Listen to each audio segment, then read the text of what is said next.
그 다음에 개체군 내 상호작용 들어갈게요.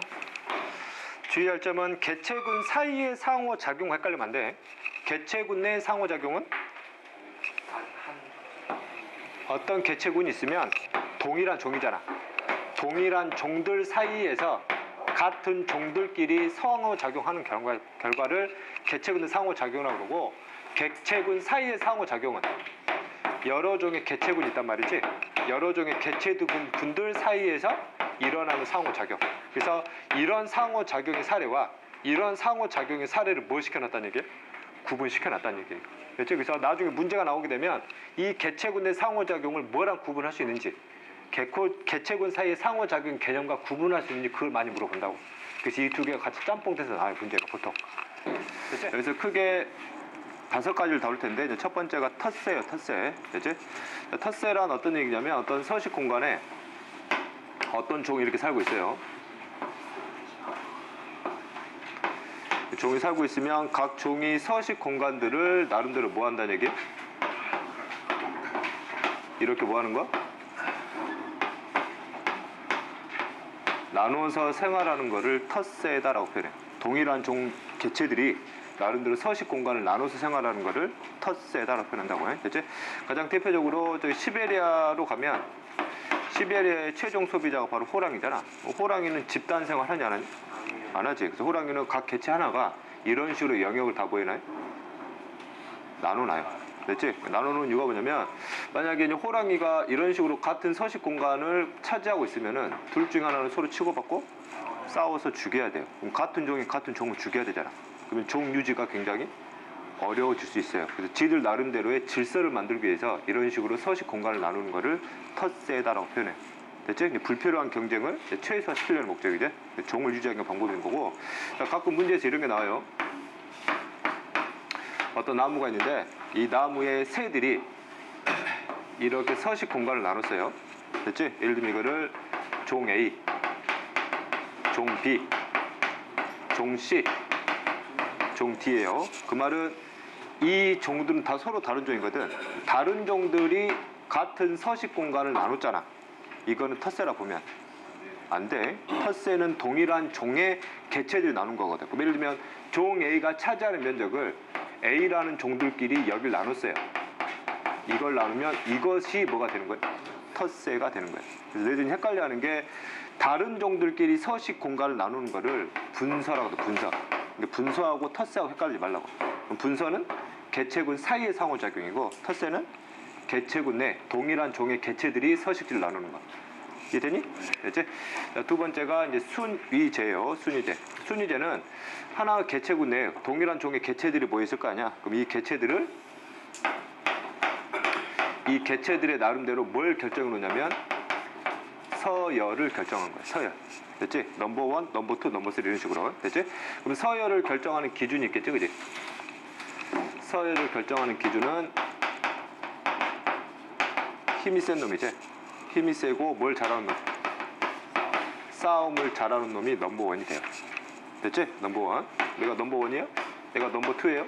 내가 넘버 3예요. 넘버 1이 죽기 전까지는 한번 서열이 결정되면 이 서열은 거의 평생을 간다고 봐도 돼요. 됐지? 이런 식으로 서열을 정해놓잖아. 서열을 정해놓게 되면 이놈들끼리, 같은 종들끼리 치고받고 싸울 이유가 없다는 얘기지. 복종할 놈 복종하고 명령을 낼 놈 명령 내는 게, 이런 질서 체계가 확립이 되게 되면 역시 종 유지에 굉장히 유리하다는 얘기예요. 그지? 그래서 주로 집단 생활 하는 놈들이 바로 뭘 갖춰요? 순위제를 갖추지. 그지? 가장 대표적으로 닭이 있거든, 닭. 그치? 뭐 일본 음식도 마찬가지고. 그치? 이렇게 서열을 통해서 대빵이 되잖아. 대빵이 되는 놈들은 주로 수컷들이 담당을 하거든. 수컷이 되면 이 수컷의 입장에서는 굉장히 좋은 장점들을 많이 얻게 되거든. 먹이를 가장 먼저 먹지. 그치? 그 다음 배우자를 다 차지할 수 있어요. 이해됐지? 그치? 그래서 서열에서 밀리는 놈들은 생식 활동을 거의 불가능하다는 얘기. 이게 이제 유전적으로 얘기하잖아. 그럼 얘가 넘버 1이었다는 얘기는 힘과 싸움이라는 형질이 되는 거지. 그럼 이 형질을 결정하는 무슨 자? 유전자를 갖고 있다는 얘기예요. 그럼 이 유전자를 생식 활동을 통해서 이 유전자만 최대한 다음 세대로 뭐 하겠다는 얘기예요? 넘기겠다는 얘기지. 그럼 다음 세대도 이런 유전자를 갖고 태어나게 되면은 힘과 싸움에서 밀리지 않기 때문에 다른 종하고 싸움이 일어나더라도 쉽게 죽지 않으니까 종 유지에 유리한 관계가 되는 거예요, 이게. 이해됐지? 그죠? 어쨌든 그런 내용들이고. 자, 그 다음에 세 번째가 리더제가 있어요. 순유제하고 뭘 헷갈리면 안 되냐면, 리더제를 헷갈리면 안 돼. 됐지? 이거는 힘과 싸움을 통해서 서열을 정한 거잖아. 리더제는 각 개체들마다 서열이 없어요. 서열은 없는데, 이 집단을 리더하는 놈, 한 놈을 대빵으로 만들어요. 그치? 그 대빵은 이걸로 결정하는 게 아니라, 뭘로? 경험이 풍부한 놈. 경험이 풍부해서 상황 판단이 빠른 놈들이거든. 지혜로운 놈. 이런 놈들이 이 집단의 리더가 된다는 얘기예요. 힘으로 결정되는 게 아니에요. 가장 대표적인 애가 철새같이 철새. 됐지? 예를 들면 시베리아가 있고 우리 한국이 있고 저쪽 필리핀이 있어요. 그럼 시베리아가 겨울철 되면 엄청 추워지잖아. 근데 따뜻한 곳으로 뭐 한단 말이야? 이런 식으로 대륙을 횡단해야 되거든. 그래서 막 태어난 놈이 이 집단을 이끌어 갈 수가 없다는 얘기지. 여러 번 왔다 갔다 해본 경험이 풍부한 놈이 이 길을 알 거 아니야. 상황별로 어떤 식으로 대처해야 되는지 알 것이고. 됐지? 또 대표적인 애가 뭐가 있냐면 늑대가 있어요. 늑대. 됐지? 늑대들도 집단 생활하잖아.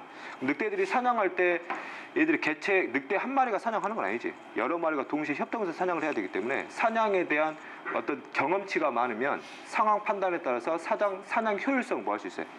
높일 수 있다는 얘기죠. 이해됐지? 역시 종 유지에 굉장히 유리한 그런 과정이 되는 거고. 그 다음 네 번째가 이제 사회생활이거든. 사회생활도 역시 집단 생활하는 개체군인데 집단의 규모가 엄청나게 큰 경우예요. 됐지? 집단의 경우 한 집단에 막 수천 마리, 수억 마리 정도 되는 그런 개체를 갖는 집단이거든. 됐지? 가장 대표적인 예로 개미나 그다음 뭐가 있어요? 벌이 있거든. 특히 개미 같은 경우는 아프리카에 사는 개미 같은 경우는 규모가 장난이 아니거든. 그 엄청난 규모를 어떻게 이끌어내냐 이거지. 개체들마다 뭘 나눠요?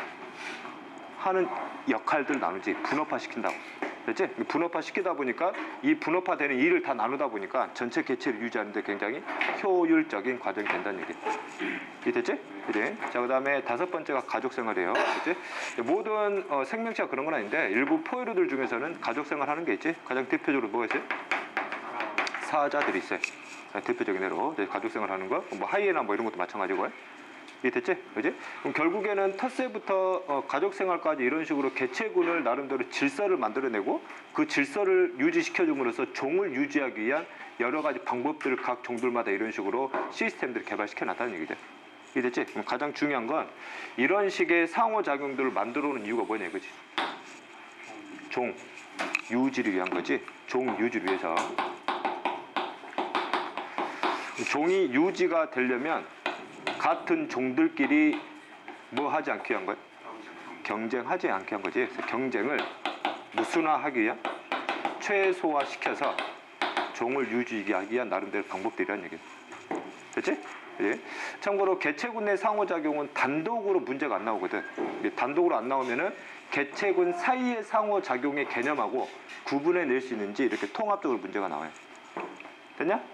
됐지? 어려운 개념 아니에요. 그래서 여기 대표적인 사례까지 열 필요는 없어요. 사례까지 열 필요 없고 이것들의 의미가 뭔지를 나중에 문제에서 사례가 나왔을 때 어디에 들어가는지를 너희들 잘 잡아내면 돼요. 됐냐? 이제 그 다음에 개체군의 주기적 변동 들어갈게요. 현재 다섯 번째, 여섯 번째 나왔는데 역시 다섯 번째하고 여섯 번째 대안 기출 문제를 찾아보면 없어요. 출제가 한 번도 이루어지지 않았거든. 그지? 그렇다고 해서 개념 정리 안 하면 안 돼. 혹시나 나올 수 있기 때문에 이런 게 뜬금없이 나와버리면 뜬금없이 당하는 거죠. 그죠? 그렇지? 네. 대표적인 두 가지 사례를 볼 건데 개체군의 주기적 변동이라는 얘기는 개체군 내의 개체 수의 밀도가 환경 변화에 따라서 주기적으로 변하는 현상 두 가지 사례를 다룰 거예요. 그렇지? 그래서 거기에 나와 있는 그래프가 있는데 그 그래프를 외우는 게 아니야. 보고 해석하면 돼요. 됐니? 그지? 첫 번째 돌말 개체군의 주기적 변동이 나와요. 돌말 개체군. 돌말이 뭔지 알아야 되겠지? 그래서 그 그래프를 이해하려면 배경 지식이 좀 필요해요. 배경 지식이. 그래서 배경 지식 깔고 갈게요. 됐지? 돌말은 뭐냐? 도대체. 됐지? 물에 서식해요. 물에 서식해. 물에 서식하는 단세포 조류예요. 단세포성 조류. 그러면 생태계로 따지면 생물 요소 중에 뭐에 들어간다는 얘기예요? 생산자에 들어가지. 이런 단세포성 조류들을 묶어가지고 우리가 뭐라고 그랬어요? 식물성 플랑크톤이다 불렀어요. 됐지? 식물성 플랑크톤은 물에 서식하는데 얘들은 물 깊숙한 곳이 아니라 물 표면에 서식해야 돼요. 일단 이유는 설명할 것이고, 어쨌든 단세포성 조류인 무슨 성이 가능한? 광합성이 가능한 단세포성 생명체. 이제 생물 요소로 따지면 다시 한번 생산자에 들어간다는 얘기예요. 그렇지? 얘들은 다른 놈을 잡아먹을 이유가 없지? 스스로 유기물 만들 수 있기 때문에. 그렇지? 그 다음에 돌말을 포함한 모든 식물성 플랑크톤의 특징들이 있어요. 모든 식물성 플랑크톤의 특징. 해봐.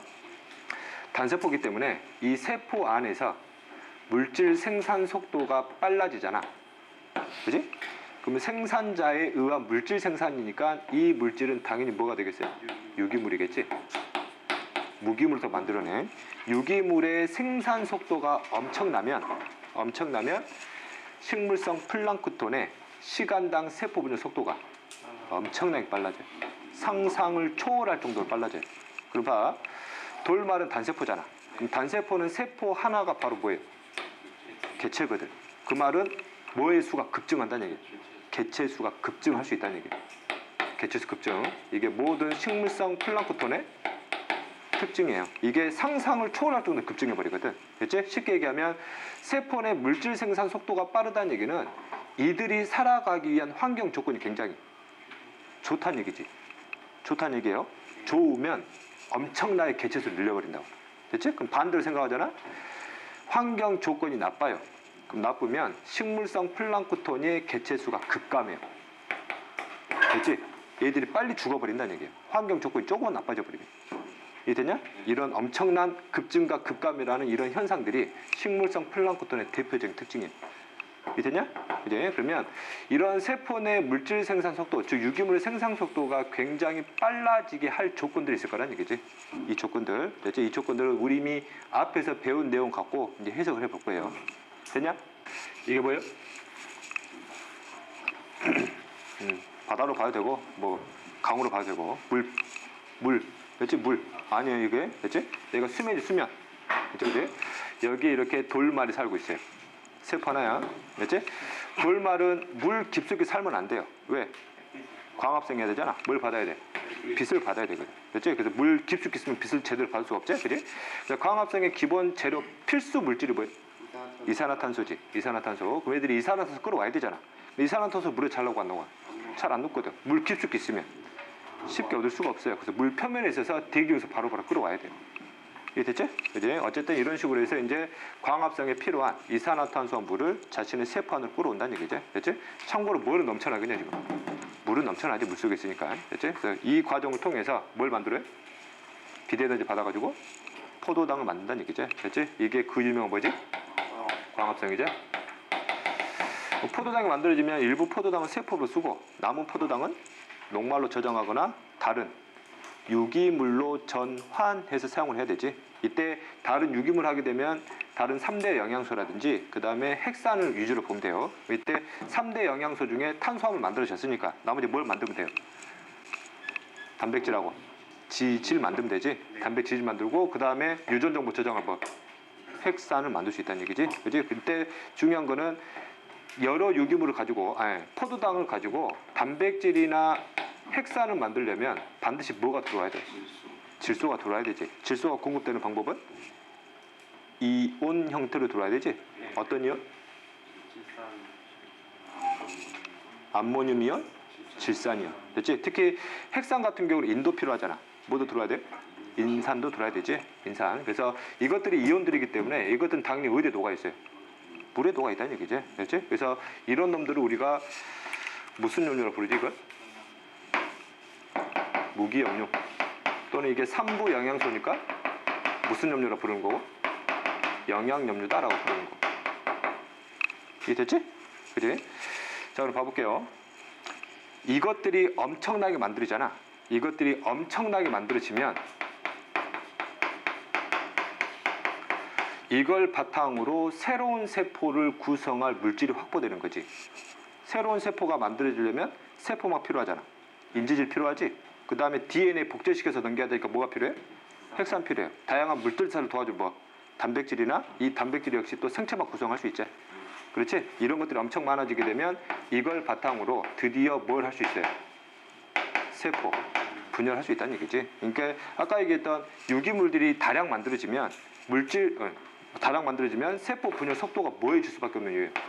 빨라질 수밖에 없는 이유예요. 그래서 세포 수가 엄청나게 급증해 버린다. 이해됐지? 그래. 참고로 특히 단백질이나 핵산 만드는 과정을 우리가 무슨 동화라고 그랬지? 질소동하다라고 그랬지? 됐니? 됐지?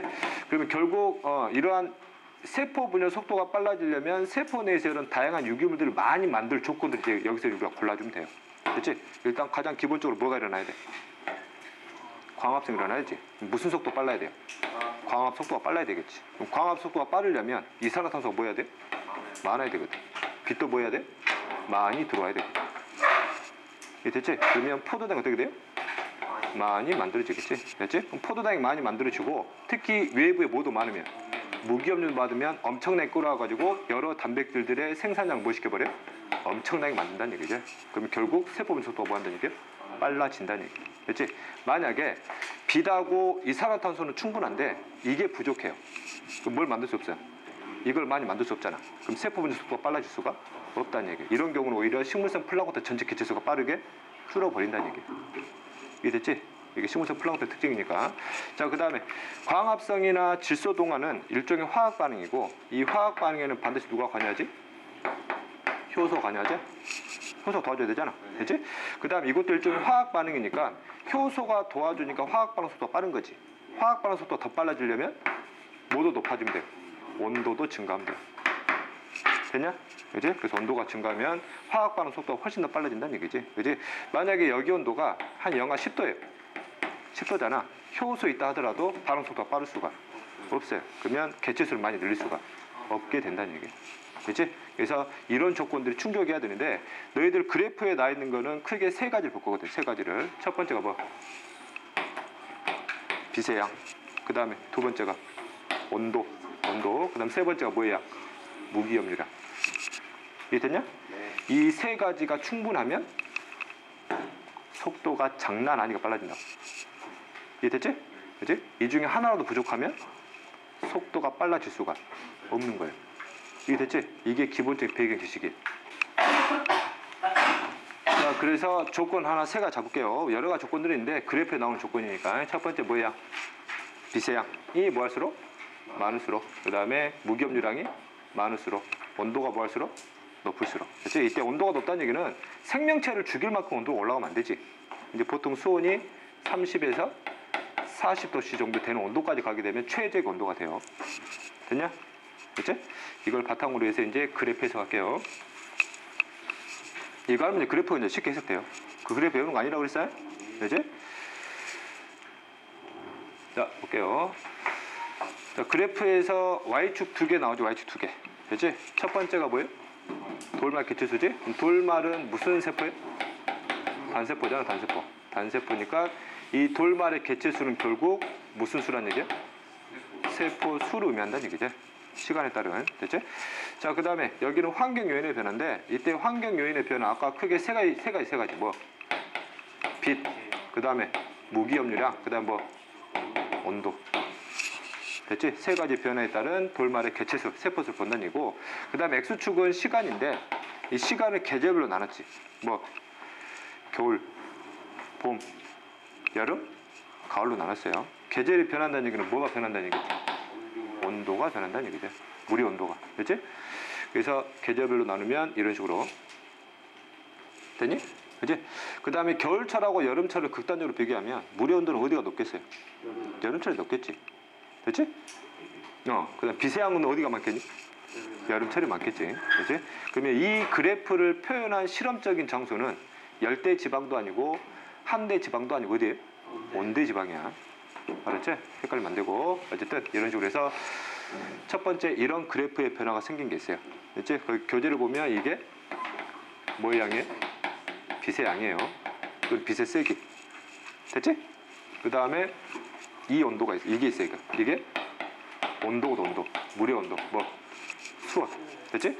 그럼 딱 이 두 개만 보면 돌말의 개체수가 가장 많은 시기가 언제일 것 같아요? 여름일 것 같지? 빛도 충분하고 온도도 굉장히 높단 말이죠. 그렇지? 근데 실제 돌말 개체수를 측정해 보면은 이렇게 나와요. 여름철에 높을 것 같은데 언제? 봄에 더 높아요. 됐지? 이게 좀 신기하다는 얘기죠, 그지?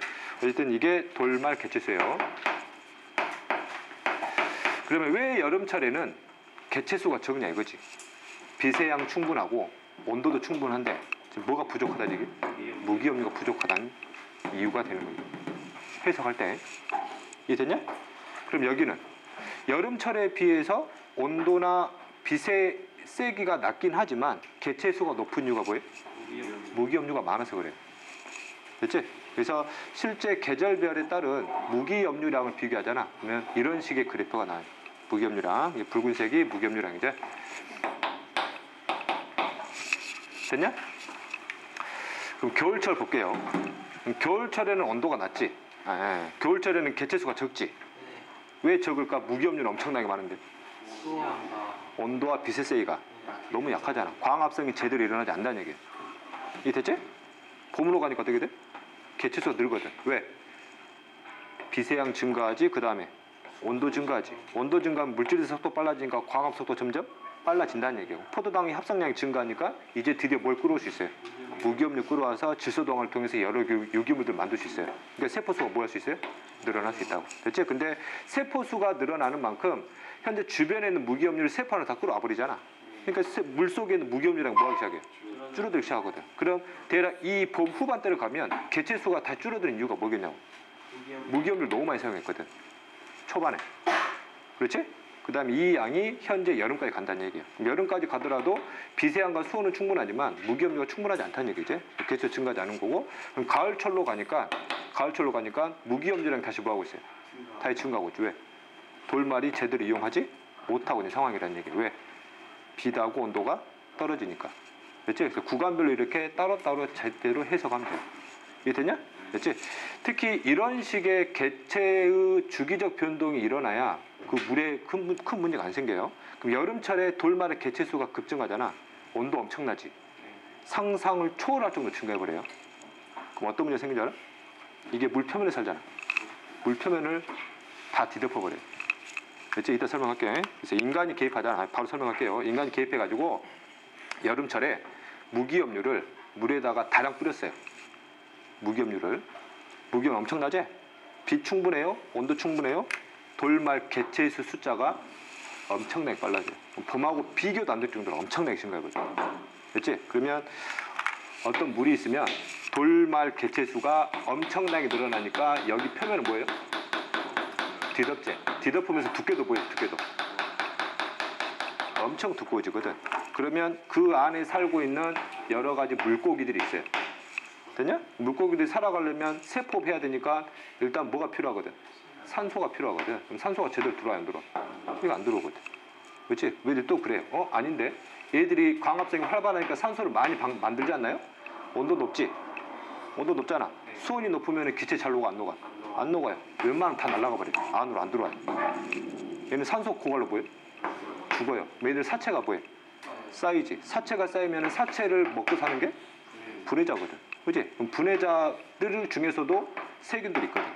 세균들 중에서도 무산소호흡 하는 게 있어요. 무슨 호흡 시켜버려요? 무산소호흡 시켜요. 무산소호흡 결과 부패가 일어나요. 중간산물로 독성이 강한 물질들을 만들어진다고. 그럼 이 물속에 강한 독성 물질들이 쌓이기 시작해요. 이제 어떤 생명체 들어올 수 없는 상황이 돼요. 이걸 물이 썩었다 그래요. 이게 됐지? 이 현상을 바다에서 일어나면 족조, 민물에서 일어나면 녹조 현상이라고 해요. 그치? 낙동강이 지금 여름철만 되면 난리잖아 지금. 왜? 무기염류가 급증하거든. 이게 됐지? 엄청난 문제야 이게. 그래서 우리는 자연적으로 여름철에는 돌말 개체수가 급증할 수밖에 없는 상황이거든. 근데 자연적으로 급증하면 안 돼요. 그래서 이런 식으로 맞춰놨는데 인간의 활동을 통해서 이걸 지금 우리가 변화를 시켜주고 있다는 얘기 지금. 이해됐니? 됐지? 그래서 자연 상태에서 만들어진 거는 그 자연 상태를 유지하려고 노력을 해야 되지. 그걸 함부로 바꾸면 돼, 안 돼? 그게 안 되거든, 그게. 예? 대표적으로 이제 4대강 사업이 이제 그 문제가 되는 거고, 이제. 자, 그 다음에 이제 개체군의 주기적 변동 두 번째, 피식자하고 포식자의 주기적 변동 들어갈게요. 요즘에 그 서울의 청계천도 문제지, 청계천도. 일부러 만들었거든, 그거를. 어? 물고기를 여름에 방류시키면 뭐하냐고, 다 죽는데. 그게 다 죽어요. 그지? 여름철 됐는데 녹조현상 생겨요. 아니, 겨울이 됐는데 녹조현상 생겨요. 겨울에 청계천에. 온도가 높거든, 물의 온도가. 그지? 거기에 쏟아붓는 세금이 엄청난 거 알고 있어요. 물론 우리는 광주 시민이니까 서울 시민들이 내겠지 그 세금을. 네? 그거 보기에는 좋아요. 근데 들어간 돈이 장난 아니거든. 어쨌든 자, 피식자, 포식자의 주기적 변동. 자, 피식자는 먹히는 놈이고 포식자는 먹는 놈이죠, 그제? 됐지? 이걸 생산자하고 소비자의 관계 또는 소비자하고 소비자의 관계인데 이 그래프는 소비자와 소비자의 관계예요. 그럼 얘가 1차면 얘는 몇 차가 된다는 얘기야? 2차 소비자가 된다는 얘기지. 먹고 먹히는 관계. 그럼 1차 소비자가 증가하잖아. 얘가 먹을 게 많아지지. 왜 개체수 뭐예요? 늘어나겠지. 얘가 늘어나면 얘를 많이 먹잖아. 얘가 뭐예요? 줄지. 얘가 좀 얘가 먹는 게 줄니까 얘 개체수도 줄어요. 얘가 좀 얘가 많이 안 잡히면 그잖아. 다시 뭐예요? 늘어요. 얘도 뭐예요? 늘어요. 그래서 두 개체군이 이렇게 상호작용하면서 개체수가 전체적으로 주기적으로 변하기 시작한다는 얘기죠. 이해되니? 그지? 그럼 여기서 이제 그래프를 볼 때 X축이 시간이고 Y축이 두 종의 개체수예요. 두 종의 개체수의 변화를 보는 건데 이 두 개의 그래프가 나오잖아. 그럼 어느 게 피식자인지 어느 게 포식자인지를 구분할 수 있어야 돼. 됐지? 딸랑 그래프 이거 하나 나오잖아. 이게 피식자인지 포식자인지 알 수가 없어요. 두 개 같이 나와야 돼. 됐지? 일단 전반적으로 영양 단계를 보면 1차가 하위이고 얘가 뭐예요? 상이지. 상위 영양 단계로 가면 전체 개체수는 보통 뭐예요? 줄어들잖아. 그러면 빨간색하고 녹색에서 전반적으로 위에 있는 게 뭐야? 빨간색이지. 아래에 있는 게 녹색이거든. 빨리 구분하면 위에 있는 게 뭐? 피식자 1차, 얘는 포식자 2차가 된다는 얘기야. 더 정확히 해석할게요. 시간대 여기부터 볼게요. 여기부터 보면 현재 붉은색이 뭐하고 있어요? 증가하니까 뒤에 누가 증가하고 있어요? 이게 증가하고 있거든. 만약에 이게 포식자고 이게 피식자라 가정을 하잖아? 그럼 포식자가 증가하는데 피식자가 늘 수가 없지. 논리상. 그럼 얘는 이런 관계 될 수가 없으니까 이게 뭐예요? 피식자고 이게 포식자라는 얘기. 됐냐? 이게 느니까 차후에 포식자가 늘어난다는 얘기지. 포식자가 늘어나니까 이놈 늘다가 뭐하고 있어요? 줄어들고 있거든. 얘가 줄니까 얘도 뭐하는 거야? 뒤에서 줄어들고 있는 거. 이런 식의 주기적 변동이 일어나는 거지. 그럼 처음에는 이런 개체수의 변화폭이 크잖아. 근데 점점 뭐예요? 변화폭이 점점 작아지고 있지. 얘들 나름대로 개체수를 일정하게 유지하기 위한 과정으로 진행되어 가고 있다는 얘기예요. 이해됐냐? 그치? 근데 주의할 점은 이게 개체군에 대한 내용이 나오니까 피식과 포식의 관계는 개체군 내 상호작용이네?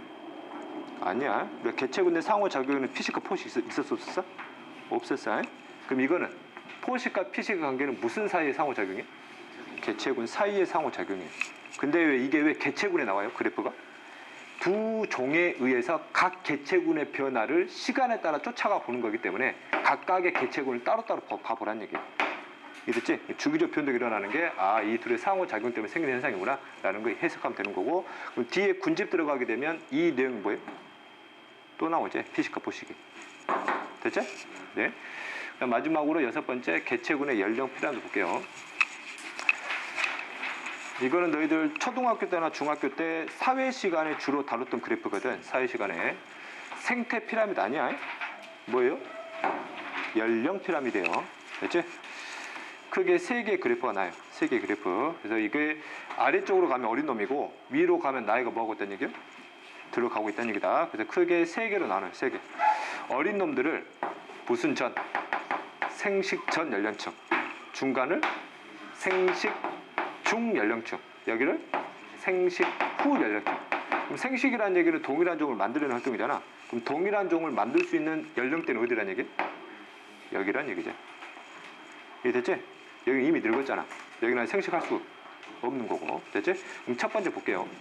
현재 원래 그래프가 이렇게 더 나와야 되는데 현재 생식이 가능한 연령대보다 앞으로 생식을 할 개체수가 훨씬 더 뭐예요? 많은 상황이거든. 그럼 시간이 흐르면 이놈들이 이렇게 올라가겠지. 이놈 어떻게 돼요? 올라가겠지. 그러면 이 개체수가 이만큼 올라오니까 여기 개체수가 뭐이지? 많아지지. 이놈들이 생식 활동하게 되면 앞으로 전체 인구수는 뭐 할 거란 얘기? 늘어날 거란 얘기. 미래에 여기는 인구수가 앞으로 증가할 수 있는 그런 가능성을 가진 지역이란 얘기예요. 그래서 이런 것들을 발전형이라고 그래요. 됐냐? 이제 그다음 여기를 볼게요. 여기를 보면 원래 이렇게 더 나와야 되는데 생식 가능한 연령층하고 생식 전 연령층의 개체수가 거의 비슷하거든.